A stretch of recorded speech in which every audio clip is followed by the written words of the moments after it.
வணக்கம். இன்றைக்கி நம்ம பார்க்க போகிற சமையல் என்னென்னு பார்த்தீங்கன்னா, ஒரு அருமையான முட்டை சட்னி எப்படி செய்யலாங்கிறத பார்க்கலாம். இட்லி, தோசை, சப்பாத்தி எல்லாத்துக்கூடமே சூப்பராக இருக்கும். முட்டை சேர்த்துருக்கிற மாதிரி அந்த ஸ்மெல்ல எதுவுமே இருக்காது. நல்ல டேஸ்ட்டாகவும் இருக்கும்.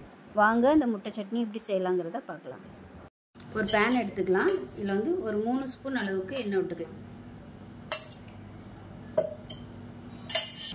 இப்போ எண்ணெய் நல்லா சூடாயிருச்சு. மெஷரிங் கப்பில் 1/2 கப் அளவுக்கு பெரிய வெங்காயம் நீளமாக இருக்கிறத இப்போ இதில் ஒரு 3 பூண்டு பல் சேர்த்துக்கலாம். இது கூடவே ஒரு 10 வரமிளகா சேர்த்துக்கலாம். இது வந்து சின்ன சின்ன வரமிளகாங்கிறதுனால நான் வந்து 10 எடுத்திருக்கேன். இல்லைன்னா நீங்கள் ஒரு 4 இல்லை ஒரு 5 எடுத்துக்கோங்க. இப்போ இது கூடவே மெஷரிங் கப்பில் 3/4 கப் வர மாதிரி தக்காளி சேர்த்துக்கலாம். மீடியம் சைஸாக 2 தக்காளி. இப்போ இதையும் சேர்த்து நல்லா வதக்கிக்கலாம். இப்போ இதுக்கு கொஞ்சமாக உப்பு சேர்த்துக்கலாம். தக்காளி வெங்காயம் நல்லா வதங்கிருச்சு. இதில் 2 டேபிள் ஸ்பூன் வறுத்த வேர்க்கடலை சேர்த்துக்கலாம்.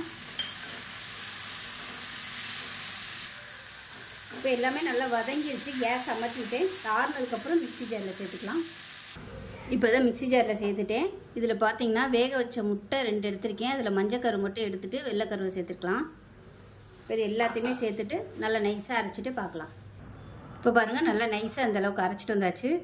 இப்போ ஒரு கடாயை எடுத்துக்கலாம். இதில் தாளிக்கிற அளவுக்கு மட்டும் 1 டீஸ்பூன் போல் எண்ணெய் விட்டுக்கலாம். எண்ணெய் நல்லா சூடாயிருச்சு. 1 டீஸ்பூன் கடுகு, 1 டீஸ்பூன் போல் உளுந்து, கொஞ்சமாக கருவேப்பிலை. இப்போ அரைச்ச சட்னி ஒரு பவுலுக்கு மாற்றியாச்சு. கொஞ்சம் தாளித்து வச்சுருக்கிறத இதில் கொட்டிக்கலாம்.